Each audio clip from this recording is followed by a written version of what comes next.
Aunque seguimos en la carne y seremos tentados, Cristo es poderoso para socorrer a los que son tentados. Cuando eres tentado, puedes clamar a Él, que Él te responderá. Y si caes, puedes confesar tu pecado y ser perdonado y limpiado de toda maldad. Si estás en Cristo, escucha esto, no vas a caer más allá de su gracia. Tu hermano mayor, Jesús, será tu socorro, vendrá a tu rescate. Esto nos da tremenda seguridad y paz. No hemos sido perfeccionados, mi hermano, pero Dios está haciéndolo en nosotros por medio de Cristo.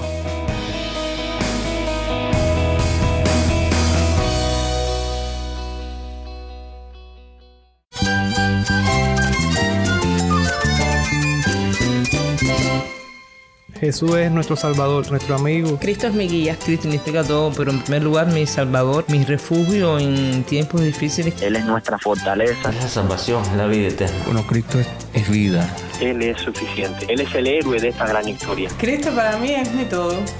Es todo. Estás escuchando El Faro de Redención. Cristo desde toda la Biblia, para toda Cuba y para todo el mundo.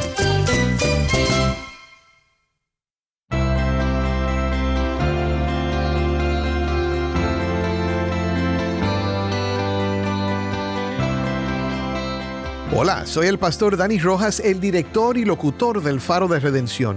Gracias por acompañarme hoy. Hoy continuamos con una nueva serie titulada Suprema Majestad, Cristo Desvelado, sobre la epístola a los Hebreos. Vamos a pasar 4 semanas estudiando esta carta que para muchos tal vez sea difícil de entender. No quiero que te asustes. Vamos a tomarnos nuestro tiempo para explicar las partes difíciles porque esta epístola es una joya que nos da una revelación poderosa de quién es Jesús. Hoy seguimos hablando de la salvación tan grande que Dios provee por medio de su Hijo. Es increíble todo lo que Dios ha hecho para su gloria y para nuestro bien a través de la vida, muerte y resurrección de Cristo.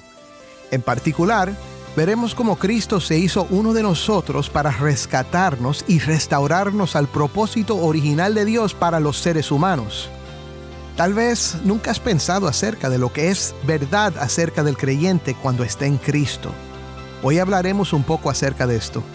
Así que, si tienes una Biblia, busca Hebreos capítulo 2, versículo 5 y quédate conmigo para ver a Cristo en su palabra.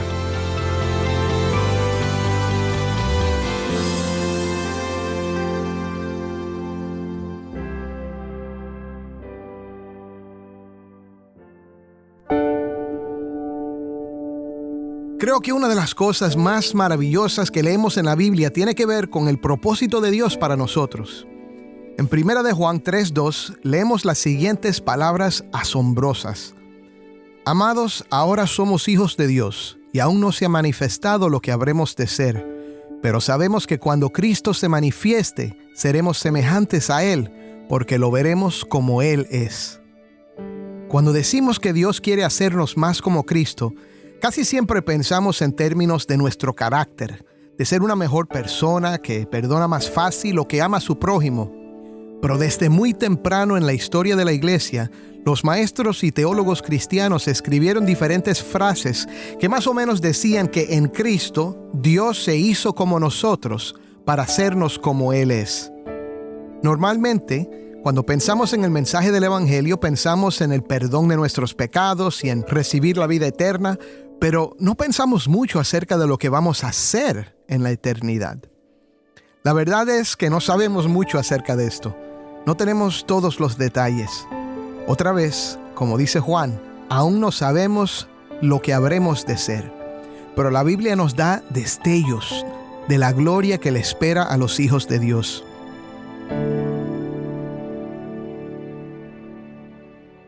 En el pasaje que vamos a estudiar hoy, vamos a ver uno de esos destellos. Vamos a ver que Cristo, que es superior a los ángeles, vino como nuestro hermano mayor para elevarnos a ser como es Él. Esto es algo misterioso y glorioso. Si eres una madre que se pasa el tiempo cuidando a los hijos, limpiando la casa, cocinando y afanando, escúchame, esto es para ti. Si eres un hombre que trabaja mucho para proveer para tu familia, esto es para ti también, mi hermano. Es tanto para el profesor, el médico y el artista como para el más humilde obrero que trabaja con el sudor de su frente. Dios está haciendo algo en nosotros, los que hemos confiado en Cristo, que nos transformará y elevará a la imagen y semejanza de su Hijo. La historia del Evangelio es una historia de rescate y restauración. Para los judíos cristianos que recibieron esta epístola, el rescate comenzó con Moisés y el Éxodo. Cuando Dios rescató al pueblo de Israel de la esclavitud en Egipto, los llevó a través de una gran demostración de su poder al regresar a la tierra que Dios le había prometido a Abraham, Isaac y Jacob. Esta era su identidad, el pueblo escogido por Dios, rescatado y restaurado. Al llegar el Mesías, esperaban una restauración mayor de Israel, con el Mesías en el trono. Sin embargo, el autor quería que ellos miraran más atrás del Éxodo para entender lo que Dios había hecho por ellos en Cristo y también ver más allá de su identidad como judíos. El autor comienza diciendo que Dios no sujetó a los ángeles el mundo venidero acerca del cual estamos hablando. En otras palabras, los ángeles no son los que gobernarán ese mundo. Pero, ¿quién lo gobernará si no serán los ángeles? El autor va a desarrollar esta idea, así que presta atención. Cita aquí un salmo de David, el Salmo 8. En este salmo, David alaba a Dios por la grandeza de su creación y, meditando en los cielos, la luna y las estrellas que permanecen mientras los hombres nacen y mueren, se siente muy pequeño y a la vez maravillado. Escucha otra vez sus palabras. Versículo 6. ¿Qué es el hombre para que tú te acuerdes de él? ¿O el hijo del hombre para que te intereses en él? Lo has hecho un poco inferior a los ángeles, lo has coronado de gloria y honor, y lo has puesto sobre las obras de tus manos. Todo lo has sujetado bajo sus pies. Ahora no quiero que te pierdas esto. Hasta ahora el autor nos ha dicho que todo está bajo los pies del Hijo, de Cristo. Pero aquí David está hablando de los seres humanos. Esto apunta hacia la creación original de Dios. Cuando Dios hizo a los hombres, les dio autoridad sobre la tierra. El propósito original de la humanidad lo vemos en Génesis 1:26. Escucha. Y dijo Dios: hagamos al hombre a nuestra imagen, conforme a nuestra semejanza, y ejerza dominio sobre los peces del mar, sobre las aves del cielo, sobre los ganados, sobre toda la tierra, y sobre todo reptil que se arrastra sobre la tierra. El primer punto es este. Dios nos creó con un fin glorioso. David está maravillado que en un mundo tan grande, en un universo increíblemente vasto, con miles de millones de estrellas y galaxias, Dios había pensado en nosotros y nos había dado esta posición exaltada. A la misma vez, nuestra pequeñez ante la grandeza del mundo parece aplastante. Podemos sentirnos como hormigas. El autor comenta sobre el Salmo y dice: porque al sujetarlo todo a él, no dejó nada que no le sea sujeto. Pero ahora no vemos aún todas las cosas sujetas a él. En otras palabras, algo pasó que afectó nuestra habilidad e impide nuestro propósito. ¿Qué ocurrió? Mi hermano, la caída del hombre afectó nuestra habilidad de alcanzar la altura de este propósito. Es más, nos mató. No vemos aún todas las cosas sujetas a él, sujetas al hombre. Es más, nos sentimos más bien sujetos nosotros a la creación. Los animales feroces nos pueden matar y comer. Nadie se quiere encontrar con un cocodrilo o un tiburón en el agua, ¿verdad? El medio ambiente, los huracanes y tornados, las sequías y los terremotos hacen nuestras vidas difíciles.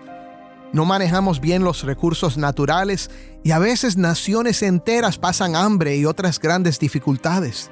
Ni mencionar la maldad del hombre hacia los hombres. Nos enfermamos y envejecemos. Y por más que queremos evadirla, la muerte nos alcanza a todos. Vemos aquí entonces el segundo punto. El pecado y la muerte han interrumpido el fin glorioso de los seres humanos.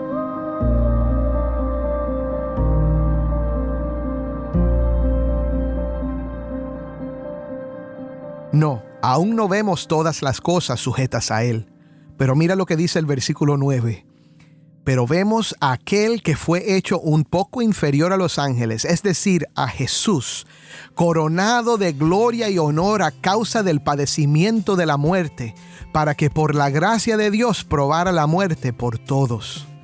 Aquí vemos la profundidad del significado de la llegada del Hijo al mundo. Fíjate que es la primera vez que el autor lo llama Jesús. No debe haber confusión en cuanto a quién está hablando. Jesús es Dios hecho uno de nosotros, compartiendo nuestra naturaleza, que ha venido a rescatar a todos los que confían en Él y a restaurarlos al propósito original de Dios. ¿Y cómo lo hace? Jesús prueba la muerte por nosotros y la prueba por la gracia de Dios. No porque lo merecemos, sino porque Dios es bueno. Cristo Jesús prueba la muerte y en su resurrección es coronado de gloria y honor. Lo que vemos aquí es que el autor está conectando a Cristo con el Salmo 8. Nosotros que fuimos originalmente coronados con gloria y honor no hemos alcanzado esa gloria debido al pecado, pero ahora Cristo lo ha hecho por nosotros. En los versículos que siguen vemos el propósito de Dios en el sufrimiento y la muerte de Jesús. Dice el versículo 10, porque convenía que aquel para quien son todas las cosas y por quien son todas las cosas, llevando muchos hijos a la gloria, hiciera perfecto por medio de los padecimientos al autor de la salvación de ellos. Ahora quizás te preguntes por qué dice que Cristo fue hecho perfecto por medio de sus padecimientos, o sea, por medio de lo que sufrió. Esto se refiere no a que había algún pecado en él antes de su crucifixión, sino se refiere a su obediencia activa a Dios frente a las presiones y las tentaciones antes de su muerte. En cada momento, Cristo en su carne tuvo que perseverar sin dar un paso atrás y lo hizo todo perfectamente, sin pecar. Imagínate, mi hermano, el Hijo llegó a la tierra como nosotros, a través de una madre. Creció y sintió las mismas emociones y sensaciones que nosotros. Sintió hambre, tristeza y hasta se enojó. Pero nunca hizo lo que tú y yo hacemos. Nunca dejó que esas emociones o sensaciones le hicieran darle la espalda a su Padre Celestial. Como escribió el apóstol Pablo en Filipenses 2:8, y hallándose en forma de hombre, se humilló a sí mismo, haciéndose obediente hasta la muerte y muerte de cruz. Y esto lo hizo por dos razones. Porque todo fue creado para la gloria del Padre y porque quería llevar muchos hijos a la gloria. Todos nosotros hemos pecado y no alcanzamos la gloria de Dios, pero Cristo la alcanzó por nosotros y nos levanta de la muerte con Él para restaurarnos al propósito por el cual fuimos creados. Otra vez, rescate y restauración. Permíteme darte un tercer punto aquí. Cristo, por su vida y su muerte, nos rescata y restaura al propósito glorioso de Dios. Ahora, vemos el mensaje poderoso del Evangelio.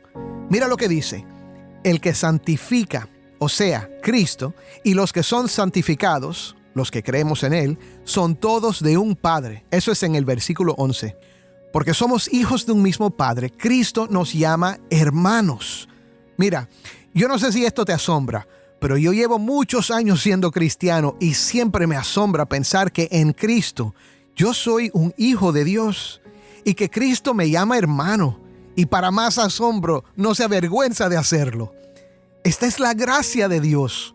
No quiero sonar como un disco rayado, pero escúchame, aquel que es Hijo eterno del Padre, el heredero de todas las cosas, por medio de lo cual todo fue creado, el resplandor de la gloria de Dios y la representación exacta de su naturaleza, el que llevó a cabo la purificación de pecados y se sentó a la diestra de la majestad en las alturas, coronado de gloria y honor. Escucha, ese es mi hermano y no le da pena decirlo. Gloria a Dios.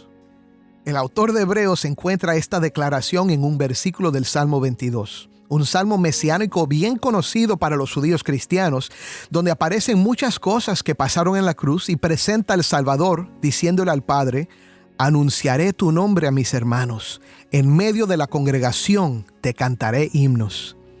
Vemos aquí a Cristo haciendo lo que vino a hacer, eso es, revelar al Padre y dirigir a los que creen en Él a volverse a Dios y adorarlo. Volverse a Dios, reconciliarse con Él, es lo que más necesita el hombre caído. Y Cristo es el que lo hace a través de la cruz.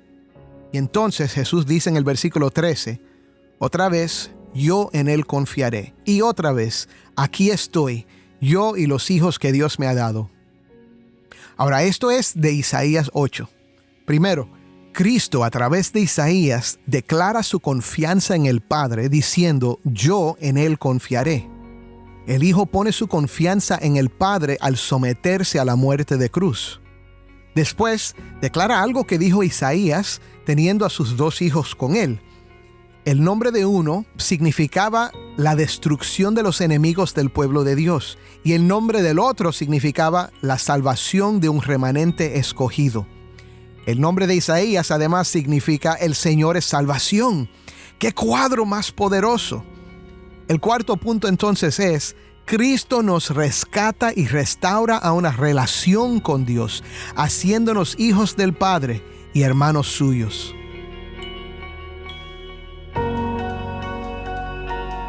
Vamos a ver algo importantísimo ahora. Lo que sigue ahora es una explicación de estos versículos de Isaías.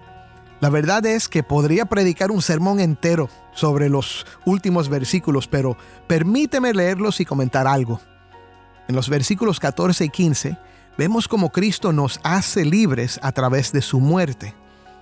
Así que, por cuanto los hijos participan de carne y sangre, también Jesús participó de lo mismo, para anular mediante la muerte el poder de aquel que tenía el poder de la muerte, es decir, el diablo, y librar a los que por el temor a la muerte estaban sujetos a esclavitud durante toda la vida. Escucha eso. Estábamos sujetos a la esclavitud por el temor a la muerte. Cristo cambió esto. ¿Cómo?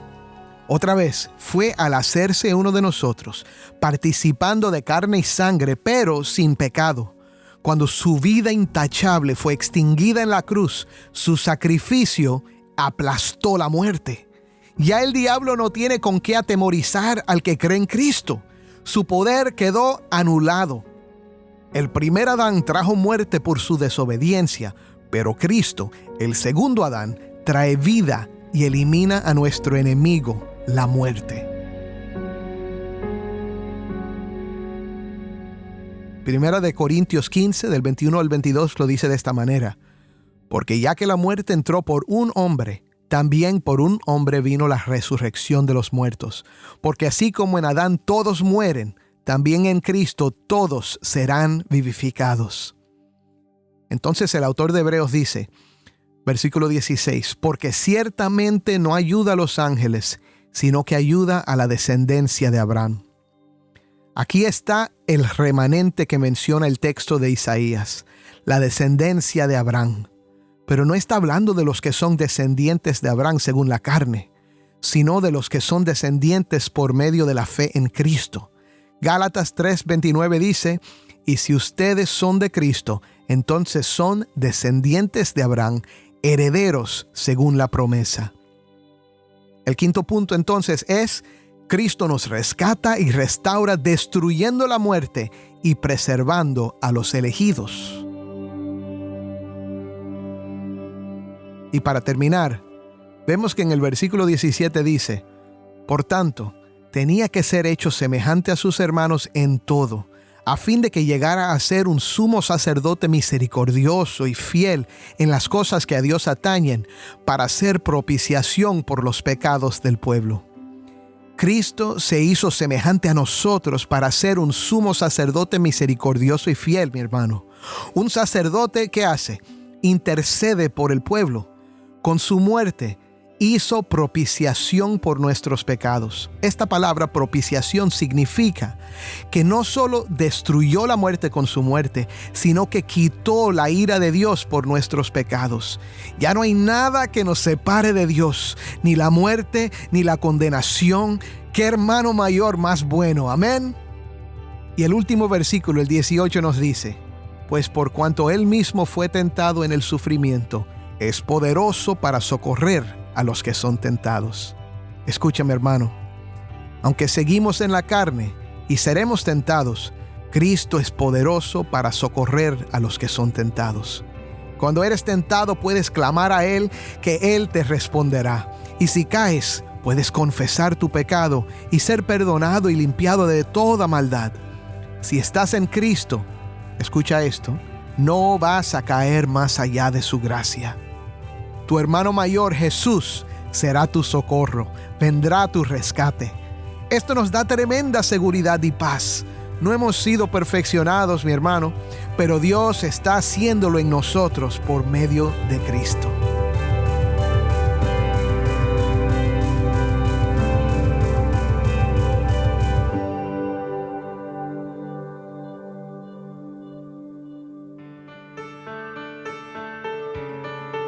Soy el pastor Dani Rojas y esto es el Faro de Redención.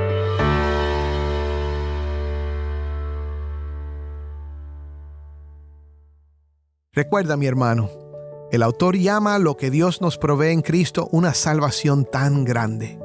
Es grande porque es un rescate de muerte a vida. Es grande porque es una restauración al propósito glorioso de Dios para los seres humanos. No sabemos lo que habremos de ser, pero sabemos que cuando Cristo se manifieste seremos semejantes a Él, al heredero de todas las cosas, que nos ha hecho también herederos y coherederos con Él. Créelo. Amén. Vamos a orar para terminar. Padre, hoy te damos gracias que tenemos un hermano mayor en Cristo Jesús. Señor, nos asombra pensarlo, nos asombra decirlo.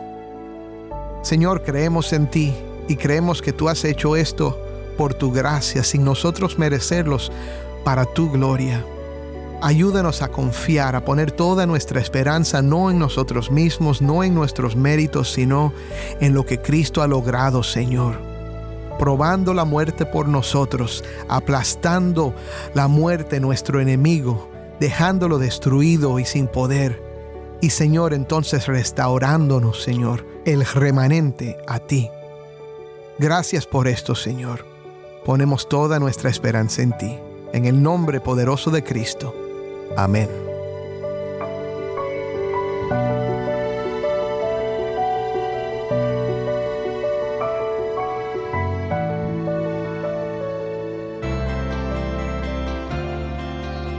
Antes de despedirnos, quiero compartir una oportunidad especial contigo. El Faro de Redención provee más que palabras. Brilla la luz de esperanza para el pueblo cubano con el poder del Evangelio.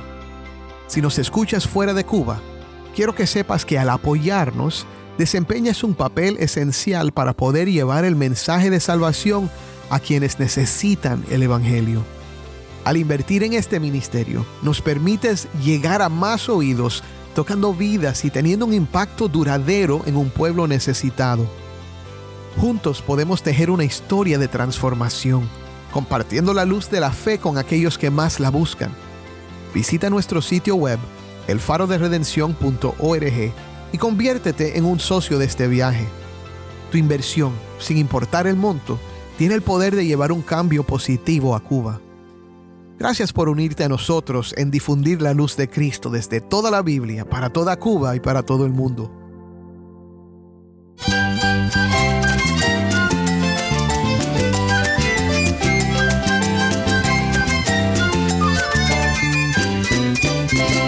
Soy el pastor Dani Rojas y esto ha sido el Faro de Redención. Te invito a que me acompañes mañana en esta serie Suprema Majestad, Cristo Desvelado. El Faro de Redención, resplandeciendo la luz de Cristo desde toda la Biblia, para toda Cuba y para todo el mundo.